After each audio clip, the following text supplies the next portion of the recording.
Bienvenidos a La Otra Aventura, un espacio dedicado al mundo de los libros.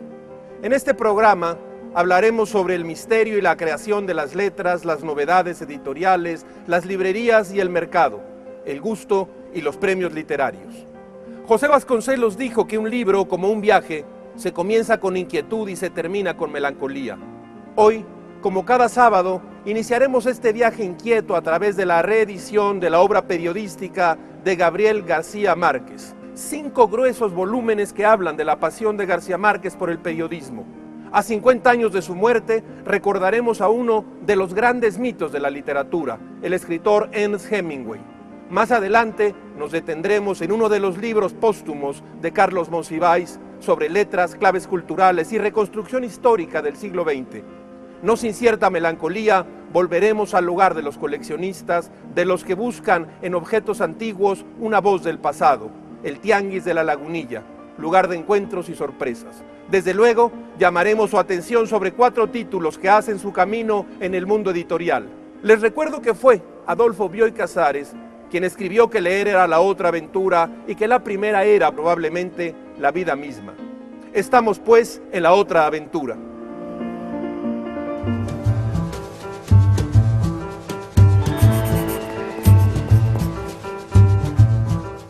¿Puede decirse algo más de la obra de Gabriel García Márquez?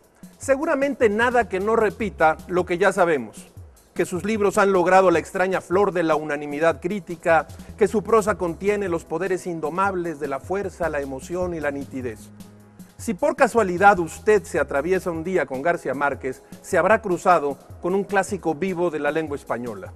Y con todo, hay novedades en ese mundo. La editorial Planeta, a través de Diana, uno de sus sellos editoriales, ha reeditado 5 gruesos volúmenes que contienen la obra periodística de García Márquez. El periodismo ha sido una de las pasiones de este escritor que ha incursionado en la crítica de cine, el artículo de vida cotidiana, la crónica de viajes, el retrato, el reportaje. Esa pasión antigua empezó en el año de 1948, cuando García Márquez tenía 21 años y escribía para El Universal de Cartagena, y prosigue incluso hasta nuestros días. De modo que estos 5 tomos reúnen 64 años de labor periodística. El famoso texto titulado El mejor oficio del mundo, publicado por cierto recientemente en Yo no vengo a decir un discurso por Random House Mondadori, en él García Márquez definió así al periodismo: una pasión insaciable que solo puede digerirse y humanizarse por su confrontación descarnada con la realidad. Nadie quien no la haya padecido puede imaginarse esa servidumbre que se alimenta de las imprevisiones de la vida. Le aseguro que si empieza a leer cualquiera de los tomos de la obra periodística, no podrá abandonarlo. Se trata de páginas magnéticas, en muchos sentidos adictivas. Han pasado 50 años desde el día en que el escritor norteamericano Ernest Hemingway tomó su escopeta y se voló los sesos en su casa de Ketchum, Idaho. Uno de los grandes mitos de las letras se quitaba la vida en el año de 1961.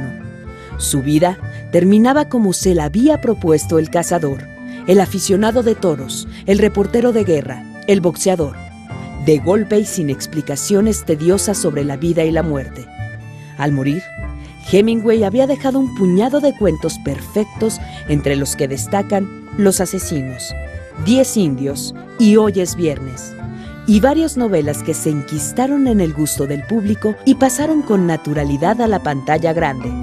El viejo y el mar, Por quién doblan las campanas, Adiós a las armas, Tener y no tener. París era una fiesta, se publicó póstumamente en 1964 y narra la vida del joven Hemingway y algunos de sus contemporáneos, Francis Scott Fitzgerald, Gertrude Stein, Ezra Pound. París, decía Hemingway, es una fiesta que nos sigue. ¿Qué leer en este momento de Hemingway? Para empezar, los cuentos, publicados por Editorial Lumen de Random House Mondadori, con una evocación precisamente de García Márquez. Muchos años después de la muerte de Hemingway, García Márquez recordaría el día en que caminaba por el Boulevard de Saint-Michel, en París. Lo vio de lejos, en la otra acera.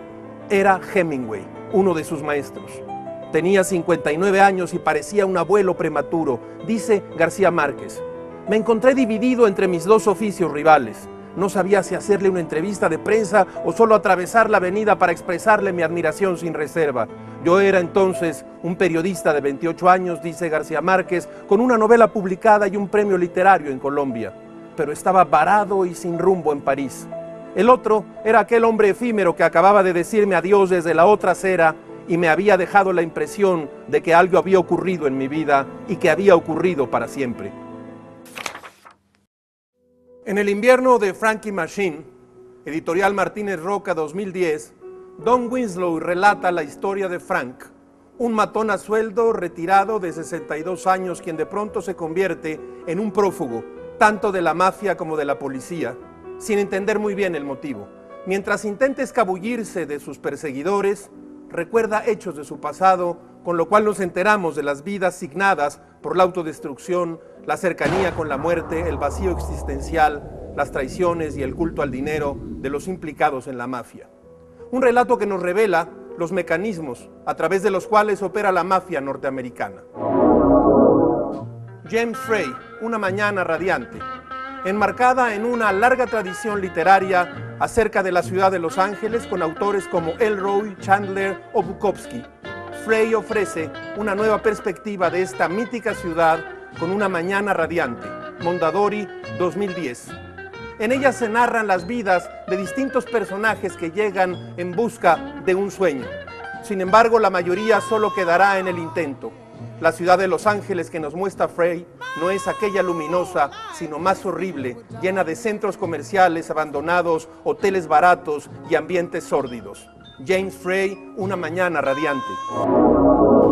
Son pocas las ocasiones en las que un narrador se disfraza del sexo opuesto para contar una historia que resulte convincente y entrañable. En Yo es otra, Ediciones Cal de Arena 2010, Ana Clavel reúne a 12 autores con diferentes estilos narrativos y de diferentes generaciones que apuestan por trasvestirse desde el punto de vista de la literatura y nos permiten adentrarnos un poco más en sus obsesiones personales, como artistas y como individuos. Otro libro colectivo, este publicado por Axial en su colección Tinta Nueva. Lo escrito mañana, narradores mexicanos nacidos en los 60, una antología coordinada por Sandra Lorenzano. Un grupo de escritores se acerca a la década del cambio y nos entrega relatos, viñetas, estampas de su infancia. Escribe Ana García Bergua. Cuando tuvimos edad para entrar a la fiesta, ya no era tan divertida.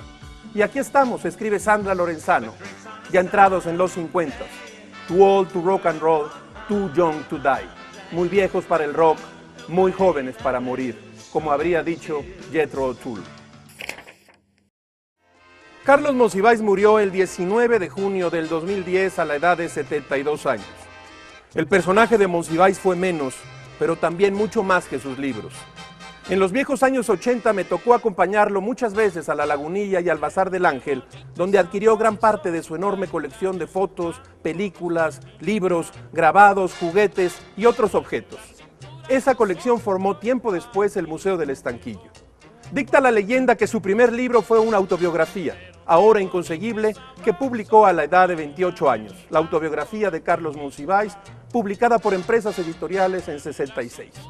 Monsiváis contaba que en un intento por desaparecer su primer libro, incluso le pidió a los libreros de viejo que lo sacaran de circulación cuando la casualidad se los llevara. Así entendemos entonces que su primera preocupación literaria fue él mismo. Luego cultivó una infinidad de intereses, a través sobre todo de la crónica y el ensayo. Fue comentarista de cuanto fenómeno cultural, social y político asomó en la realidad y usó y abusó del humor como la mejor forma de crítica implacable. Es autor de al menos 2 libros imprescindibles del siglo XX mexicano, Días de guardar y Amor perdido. En su obra póstuma, La cultura mexicana en el siglo XX, publicada ahora por el Colegio de México, Monsiváis inicia su recorrido en el modernismo.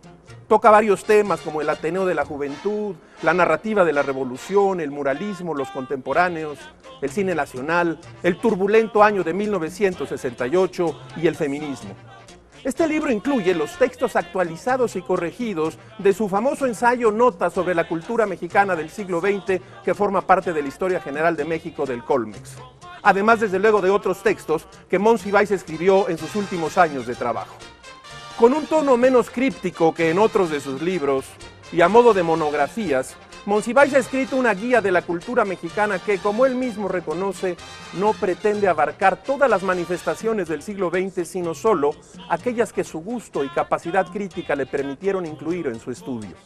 Este libro confirma también al gran lector que fue Carlos Monsiváis.